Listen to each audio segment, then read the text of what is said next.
উনি বলতাছে ওনার স্ত্রী পরকিয়া করে কিন্তু উনি পরকিয়া করে না, এবং স্ত্রী বলতাছে উনি পরকিয়া করে। আসলে পরকিয়া করে কি? শারীরিক অনেক প্রবলেম হয় এগুলোর জন্য, তা আমি বেশি কাজ করতে পারি না। আসসালামু আলাইকুম, আমি আপনাদের দেখাবো স্বামী তারেককে ফাঁসাতে গিয়ে স্ত্রী টুনি নিজেই ফেসে গেলেন, যা আপনারা দেখলে অবাক হয়ে যাবেন। তো আজকের ভিডিওটি অত্যন্ত গুরুত্বপূর্ণ, তবে আশা করবো যে আপনারা সম্পূর্ণ ভিডিওটি দেখবেন, আর এই সম্পূর্ণ ভিডিওটি দেখলেই বিস্তারিত জানতে পারবেন। আর এই ভিডিওটি দেখানোর আগে আপনাদের কাছে আমার ছোট্ট একটি রিকোয়েস্ট, আপনারা যদি চ্যানেলে নতুন হয়ে থাকেন তাহলে একটু নিত্য আপডেট নিউজ সবার আগে পেতে আমার এই চ্যানেলটি সাবস্ক্রাইব করে আমার সাথেই থাকুন। আর এখন চলুন কথা না বাড়িয়ে আমরা ভিডিওটি দেখে আসি। উনি বলতাছে ওনার স্ত্রী পরকিয়া করে কিন্তু উনি পরকিয়া করে না, এবং স্ত্রী বলতাছে উনি পরকিয়া করে। আসলে পরকিয়া করে কে? মানে এটা কিন্তু প্রশ্ন সবার, এবং সবার জানার ইচ্ছা এটাই, আসলে পরকিয়াটা করে কে? টুনি নামে একটি মেয়ে অভিযোগ করছে স্বামীকে কিডনি দিয়ে সে আটকাতে পারেনি, এবং পুরুষ কিসে আটকায় যদি পুরুষ কিডনিতেও না আটকায়? পাশে দাঁড়িয়ে আছে টুনির স্বামী, যাকে কিডনি দিয়ে বাঁচিয়েছিলেন সেই টুনি। টুনি অভিযোগ করছে তার স্বামীকে সে কিডনি দিয়ে বাঁচাইছে, কিডনি দিয়ে বাঁচানোর পরে সে পরকীয়ায় জড়িত হয়ে যায় এবং সেই পরকীয়ায় লিপ্ত হয়ে যায়। সেই ধরনের অভিযোগ করছে মিডিয়াতে এসে। তার স্বামী আমার পাশে আছে, যেমন তার মুখ থেকে একটা মেয়ের থেকে কিডনি নিয়ে সে কিভাবে অন্য নারীর সাথে পরকীয়া করে, কতটুকু সত্য কথাগুলো হয়তো আপনারা শুনলে আজকে বুঝতে পারবেন। অনেকে জানেন না পরকীয়া কে করে, স্বামী করে না স্ত্রী করে, হয়তো অনেকেই জানেন না। আপনারা জানবেন আজকে ওনার মুখ থেকে।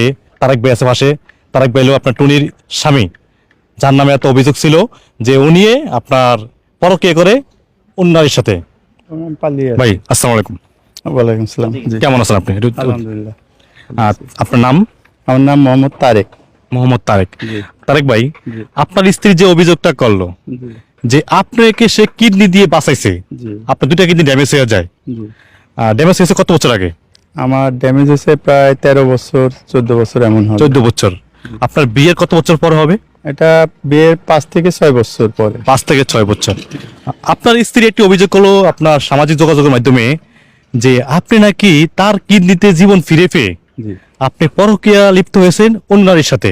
আচ্ছা, আসলে এই কথাগুলো কতটুকু সত্য? এগুলা হাসির কথা, এছাড়া আর কিছু না। যেহেতু আমি একজন কিডনি রোগী, জি। আমার কিডনি রোগীরা এগুলা পারে না, এগুলা সম্ভব না, নিজের বউকে রাখতে পারে না, যেহেতু নিজের বউ হচ্ছে পরকীয়া করে। জি। তো হাতে নাতে তাকে ধরার পর থেকে সে তার যত অপকর্ম আছে সেগুলা আমার উপরে চাপিয়ে দেয়, এখনো চাপিয়ে দিচ্ছে। যেহেতু একজন সুস্থ মানুষকে জেলে দেওয়া যায়, কিন্তু অসুস্থ মানুষকে কোনো বউ, অসুস্থ মানুষ মানে আমি কিডনি রোগী তারা সবাই জানে, সেই কিডনি দিছে, সেই বাঁচিয়েছে, তাকে অনেক ধন্যবাদ জানাইছি, অনেক তাকে আমরা মানে সাধুবাদ জানাইছি যে হ্যাঁ আমাকে কিডনি দিছে।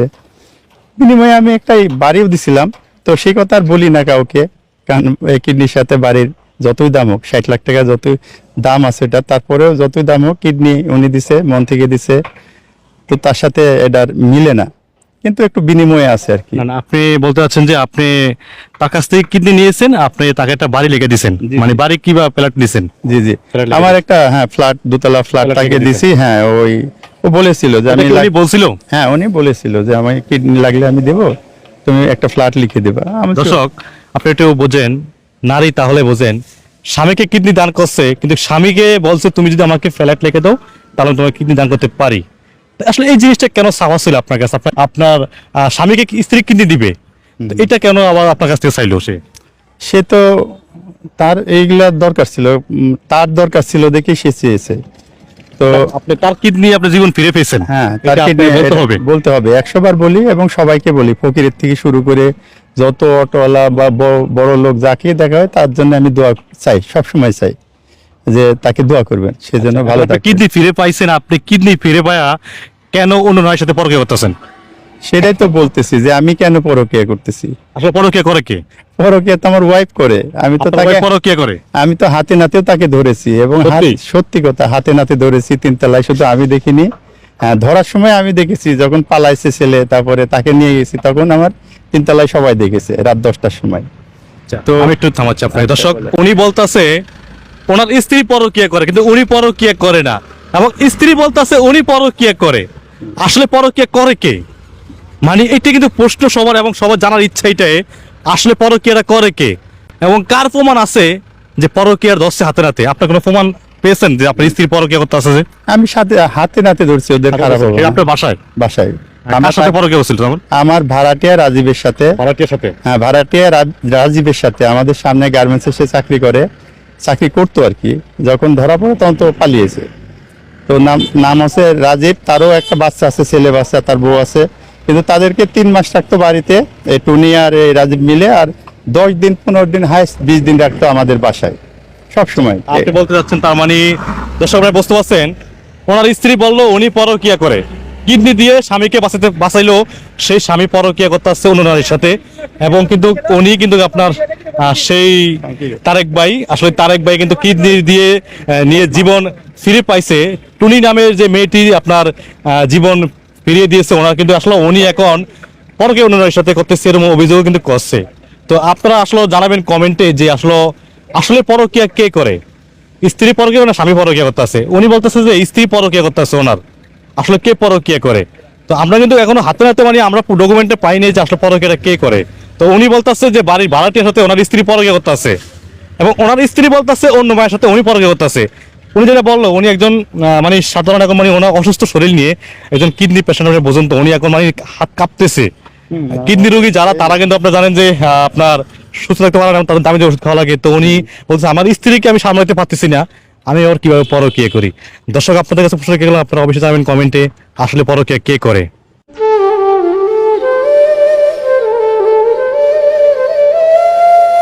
যে নারী নাকি যে স্বামীকে একটু ভালোবাসে সে কখনোই সুস্থ মানুষকে দিতে পারে না জেলে। আর আমি তো অসুস্থ, জেলে যাওয়ার পরে ওরা এগুলো তৈরি করছে। মানে তারপরও কি হচ্ছে নারী নির্যাতনের, হ্যাঁ নারী নির্যাতন এবং যৌতুক, দুইটা মামলা দিছে।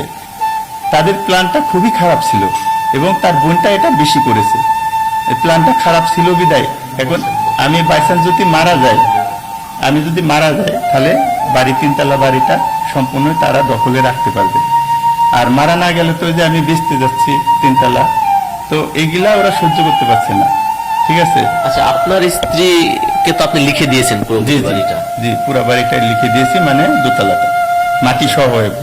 এই যে একটা মানুষ যখন একটা বাড়ি তৈরি করে, এটা কি আপনার প্রত্যেক বাড়ি আপনি নিজে ইনকাম করে করেছিলেন? আমি নিজে ইনকাম করে, এটা বিদেশ থেকে মালয়েশিয়া থেকে আমি ইনকাম করে আমার দুলা ভাইকে দিয়ে প্রথম জায়গা কিনাই, তারপর তাকে দিয়ে আমি বাড়ি করিয়েছি। কিন্তু তখন ছিল টিন শেড, পরে আমি বিল্ডিং করি। একটা বাড়ি করার পিছনে তো আসলে অনেক স্বপ্ন থাকে, একটা বাড়ি হবে, পরিবার নিয়ে ভালো থাকবো। আপনার আসলে এই বাড়ি নিয়ে স্বপ্ন বা পরিবার নিয়ে প্ল্যানিংটা কি ছিল? দেখেন, আমি বাড়িটা তিলে তিলে করছি। বাড়িটা যখন আমি একবার বেচতে গেছিলাম, মানে একটা লোকের সাথে কথা বলতে গেছিলাম সাভারে, যে আমি আমার একটা ফ্লোর বেচবো, বিশ্বাস করবেন আমি কানতে কানতে আসছি রিক্সাতে। যে বাড়ি যখন বিয়ে করি তখন শুনছিলাম যে ওর মার অভ্যাস খারাপ আছে, অনেকে বলছিল যে মাটা অত ভালো না। আমি বলছিলাম, আমি তখন মালয়েশিয়া থেকে এসেছিলাম, তো তখন আমার মন মানসিকতা অন্যরকম ছিল যে ফ্যামিলি যাই হোক ওটা আমি দেখবো না, আমি দেখবো আমি যার সাথে সংসার করি তার সাথে আমি আমি আমার মতো করে তাকে গড়িয়ে নেব। এটা আমার মনে সবসময় ছিল, সে যতই খারাপ হোক আমি আমার মতো করে গড়ে নেব। আমার মতো করে আমি ওকে ভালোবাসা দিয়ে গড়ে তুলছিলাম, সে আমাকে এজন্য ভালোবাসতে হতো, আমার মতো করে তাকে আমি গড়ছিলাম। কিন্তু লাস্টে এসে আর পারলাম না, লাস্টে হয়তো আমি অতটা দেখতে পাই নাই, বা ও আস্তে আস্তে যে সরে যাচ্ছে এটাও আমি দেখতে পাই না।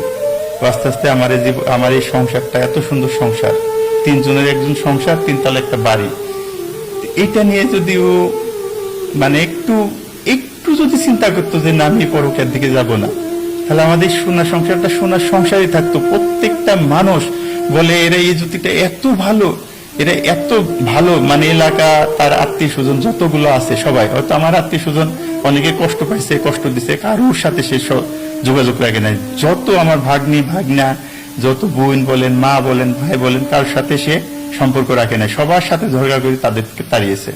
আমি একা ছিলাম, এই জন্য ওর আত্মীয় স্বজনের দিকে বেশি, ওর এদিকে এলাকায় যারা দেখে সবাই জানে যে আমরা খুব হ্যাপি ফ্যামিলি, আসলে হ্যাপি ফ্যামিলি ছিলাম। কিন্তু এই লাস্টে এসে এই সংসারটাকে একবার তছনছ করে ফেললো। এই যে জীবনের সব সঞ্চয় দিয়ে বাড়ি করলেন শখের নারীর জন্য, বাড়িটা হলো সেটাও হাতছাড়া হয়ে গেল, শখের নারী সেও হাতছাড়া হয়ে গেল। জীবনের এই পর্যায়ে এসে নতুন করে আসলে ঘুরে দাঁড়ানো বা নতুন করে শুরু করার সময়টাও নেই। মনে হয় না যে পৃথিবীতে জন্মটাই বৃথা বা আমি একজন ব্যর্থ মানুষ, এই ফিলটা মনে হয় কিনা? আমি ব্যর্থ মানুষ আমাকে মনে করি না। আমি মনে করি যে আমি চেষ্টা করেছি আমার ফ্যামিলিটাকে ধরে রাখার জন্য, ভালো রাখার জন্য। কিন্তু মানুষের মন এত ডিফারেন্স হয়। আমি একরকম চিন্তা করছি সংসারকে আগলিয়ে রাখার জন্য, আমার ফ্যামিলিকে আগলিয়ে রাখার জন্য, এর ফাঁকে গিয়ে একজনা সে সংসারকে নষ্ট করতেছে, তার মন মানসিকতা অন্যরকম হয়ে যাচ্ছে। এটা পুরুষ তুমি কিসে আটকাও? আপনারা জানেন কিডনি দিয়েও এই যে স্বামী তারেককে যে টুনি আটকাতে পারে না। আপনারা জানেন যে বর্তমানে সে কিন্তু মৃত্যুর সাথে পাঞ্জা লড়তেছে। আসলে পুরুষটা কি দিলে সে আটকাবে? এই যে দেখতেছেন, এটাই কিন্তু টুনি বিউটি পার্লার। এই বিউটি পার্লার থেকে যে টাকা সঞ্চয় করছে সেই টাকাও কিন্তু টুনি তার স্বামীর চিকিৎসার কাজে ব্যয় করছে। এরপর নিজের একটা কিডনি দিয়ে দিছে। আজকাল মা বাবাই কিন্তু সন্তানকে কিডনি দেয় না, যে সন্তানকে কিডনি দিয়ে তারা মারা যাবে। তো এরকম স্ত্রী মনে হয় লাখে একটা হয় কিনা সন্দেহ। এই স্ত্রী কিন্তু তার সংসারটি কিন্তু এলোমেলো হয়ে গেছে। এই স্বামী সুস্থ, এই স্ত্রী মারধর, এরপরে অন্য মেয়ের সাথে রিলেশন করে। এই যে আমার পিছনে যে বাড়িটা দেখতেছেন, এটা হলো তারেকের বাড়ি। তো আপনারা জানেন যে তারেক টুনি এরা হলো ওনাদের বাড়ি এটা। এই বাড়িতে টুনি বিউটি পার্লার। টুনি কিন্তু এখন বর্তমানে অসুস্থ। আমরা বাড়িতে দেখি আসলে টুনি নাই, আমরা খবর পাইছি। এরপর আমরা দেখাই বাড়িটা। এই যে দেখতেছেন, আপনার একটু আসেন তো ভাই, একটু এই যে দেখেন, এই যে একটু দেখান, এটা এই যে দিব্যবিলা মানে প্রযত্নে মোহাম্মদ তারেক। আসলে টুনির স্বামীর নাম হলো তারেক। এই যে আমার পিছনে যে পার্লারটা দেখতেছেন, এটা হলো টুনি বিউটি পার্লার। তো এই বিউটি পার্লার থেকে যে টাকা সঞ্চয় করে, এই সঞ্চয় এরপর দিল্লি থেকে আপনারা জানেন যে একটি কিডনি ট্রান্সফার করে টুনি তারেককে দিয়ে দিছে। তো ভাই একটু কথা বলবেন, আসবেন? তো আসলে অনেকে এলাকার যারা প্রতিবেশী আছে তারা অনেকে ক্যামেরার সামনে আসতে চায় না। ওনারা এই ঢাকা শাহবাগ কলমা 1 নং ওয়ার্ডের বাড়িওয়ালা। তো আপনারা জানেন যে খুব ভালোই চলছিল তাদের সংসার। একটা স্ত্রী স্বামীকে কতটুকু ভালোবাসলে সে তার নিজের কিডনিটা তার স্বামীকে দিতে পারে।